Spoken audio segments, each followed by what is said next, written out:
Now, shifting focus back to the continent, ECOWAS has called on Nigeria and other countries to undergo necessary structural reforms to improve their economies as a collapse in oil and commodity prices continues to cripple economic growth. Now, at the meeting in Nigeria, Nigeria and other member countries were asked to take appropriate economic and financial stimulus measures in order to be less vulnerable to commodity price fluctuations.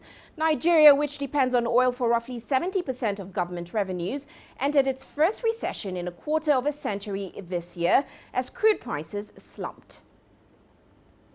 Now, Deji Badmus joins us in Lagos with an update on what took place at that weekend meeting. Deji, as always, you're welcome to the show. Now, of course, Gambia was at the forefront of the ECOWAS talks this weekend. We saw leaders urging Yahya Jammeh to relinquish power and, of course, accept the election results. What other decisions were made on this particular issue? Well, Uche, the ECOWAS leaders sent a very strong message to President Yahya Jammeh. Now, they said he has to hand over power by the 19th of January. As a matter of fact, the leaders said they issued a communique saying that they would all be attending the handing over ceremony where Jammeh is expected to hand over power to Adama Barrow.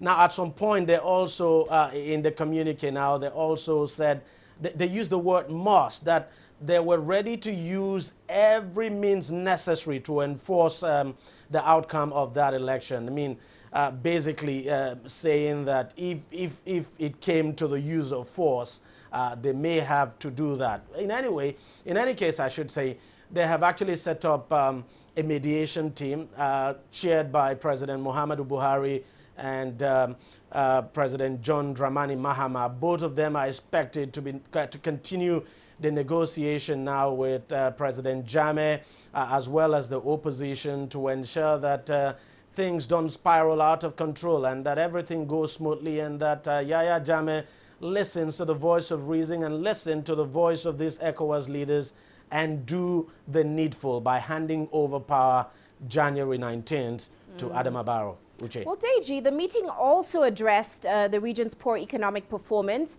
of course, due to the negative effects of a fall in oil prices. What is their plan to support these economies going forward and, of course, in the coming year, 2017? Well, Uche, that is where the problem is. Basically, what these ECOWAS leaders did was just to call on these various countries, to call on the various economies to come up with stimulus package, to come up with reform now, and to get their economies back on track. But they stopped short of saying they were going to assist in any way at all to help these economies to, turn around. For instance, in the case of Nigeria, the leaders did not say if at all they would be assisting Nigeria to come out of recession, basically addressing these countries, telling them to come up with stimulus packages, come up with plans and policies that could help them to get out of their economic difficulties. So nothing, so to speak, coming from ECOWAS itself. I mean, concretely now, in terms of what it intends to do to help these economies get out of their troubles. Well, they also discussed the creation of a special solidarity fund for the victims of terrorism, of course, as part of their push to help countries like Nigeria fight against Boko Haram. Any more details into how much will go into this fund? Well, the details are not provided. What they basically said was that they'll be creating that special intervention fund, call it Solidarity Intervention Fund. Actually, they didn't say how much would be going into it. They basically called on the international community to assist.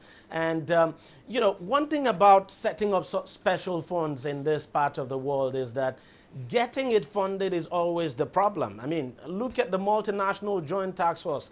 It took a long time for that task force to begin operation, all because of funding. As a matter of fact, not until Nigeria, redeemed part of its $100 million pledge that multinational joint task force was, was dead at some point. So funding is a big issue, and this time they are not saying how these, how much will be going into the special funds. Basically, what they have said is that the special funds will go into assisting countries like Nigeria, Niger, and of course Cameroon that are battling Boko Haram and facing this huge refugee crisis. But in terms of how much is going into that fund, nothing, Uche. Well, many thanks, Deji, for those insights. Of course, Deji Badmus.